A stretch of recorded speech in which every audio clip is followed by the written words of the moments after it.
Welcome back, leaders. It's Ali, your embodied leadership coach, and I'm a little bit sweaty today. I just finished class, and I wanted to make a video on how I caught the early stages of burnout and give a bit of an update about how I'm feeling now and how I kind of moved through it.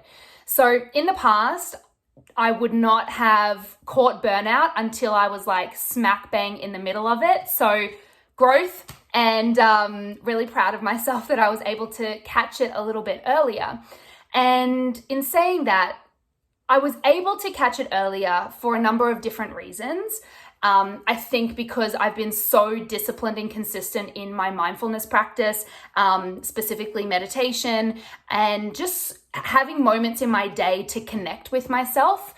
And I was really able to pick up on just a lack of motivation. So normally my alarm goes off and I am up and at 'em.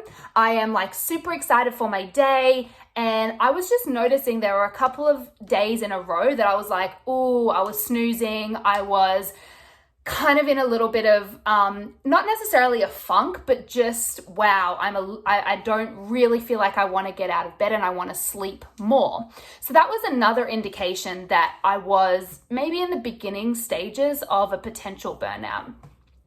In addition, I was a little bit more, just in general, just less inspired to do the things that make me feel really good. So read, or exercise, or connect with people. To be completely honest, those things come incredibly naturally to me. I love reading. I love connecting with people. I love moving my body. And so it was the awareness and the space that meditation brings to my life that allowed me to pick up on these little signs a lot quicker. And so about a couple of weeks ago, I declared that I think I'm headed for burnout. And I posted about this a couple of weeks ago. It was a Monday morning. And I think even just acknowledging that I was experiencing some symptoms of burnout, Spirit literally canceled like 5 appointments that I had in a week and like moved mountains and cleared space for me, for myself. So I think that would be the first thing that I would consider advising anyone who feels like they might be in burnout is just acknowledge it. I think when we are really honest with how we feel, it's really interesting what moves out of the way for us when we are actually open and honest about a situation, how we feel. So when I started to acknowledge it, I had meetings and appointments cancel or reschedule. And in that moment, I really tapped into gratitude. Because when you are interconnected and when you do feel like something greater has got your back, believe me, all we need to do is express immense gratitude for it to come more and more. There's a saying of what we appreciate appreciates. And to be honest, it was simply that acknowledgement that I was feeling a little bit burnt out, a little bit depleted, not as inspired to do the things that make me feel really good, that actually motivated me to get on with my day. Like simply that acknowledgement. Now, in saying that, I, had more time for me when those meetings and things got rescheduled, and I was very intentional with that time. So normally when I would have more time, I would fill it up. I'd be like, okay, well, that meeting got canceled, so I'll add this in, or that means that I can do X, Y, and Z in this time and I can do more work.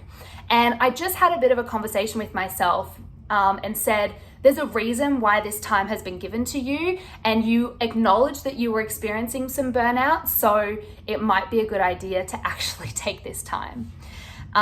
For the first time, and I can't even remember how long, I noticed that on Friday last week, I had a day completely free until 5:30 in the afternoon. And in the past, I probably would have stayed at home and watched TV or even just filled it with silly stuff. And I totally decided to take myself to the beach, and it was so rejuvenating.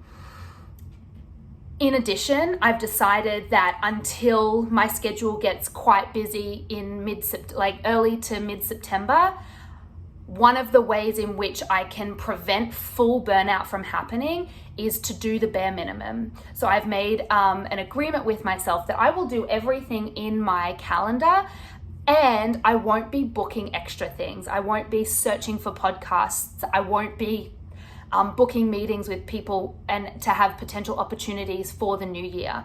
And so that's another piece of advice that I would give if anyone is experiencing these beginning phases of burnout is, can I advise you or invite you to just do the bare minimum. Do what you need to do what is required of you to move the needle or to make the money that you need to.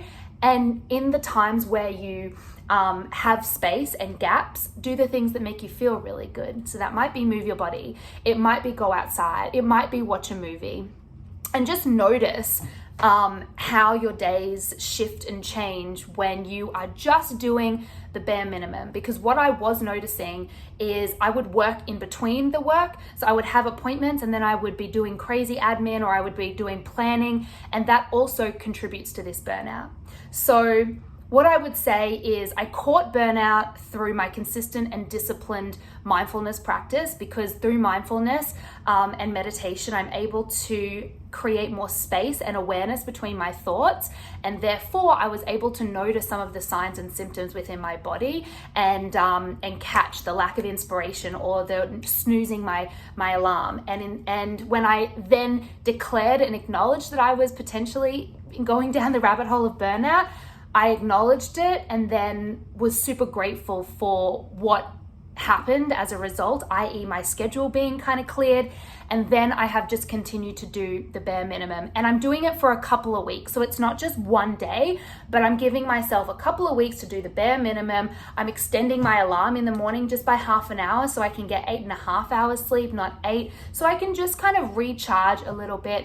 And I'm already noticing such a shift. I mean, making this video is a win. I haven't really, I made a whole bunch of videos beforehand so that I would have some up my sleeve. But the fact that I'm like feeling inspired and motivated to make a video like this is an indication that I think that I have prevented the burnout as opposed to had to like be fully in it and then work myself out of it. I also made a video on pain management versus pain prevention versus pain management. And I think this is what I've done. I've prevented the burnout from happening, so I haven't had to manage it in the moment. So if you are starting to experience, the beginning stages of burnout, hopefully this video is a bit helpful for you. And just notice and watch what's happening, the stories that are happening in your mind and the stories that you're creating based off your lack of inspiration or your snoozing. Nothing is worse than the self-judgment and self-criticism that's just going to kind of sink us deeper into that burnout. We have to accept and acknowledge where we are right now. And I promise you, with that acknowledgement and acceptance, the action that will need to be taken will be inspired by that very present moment. So I hope this was helpful. Thank you for listening, and hit me up if you have any questions, comments, concerns. See you guys.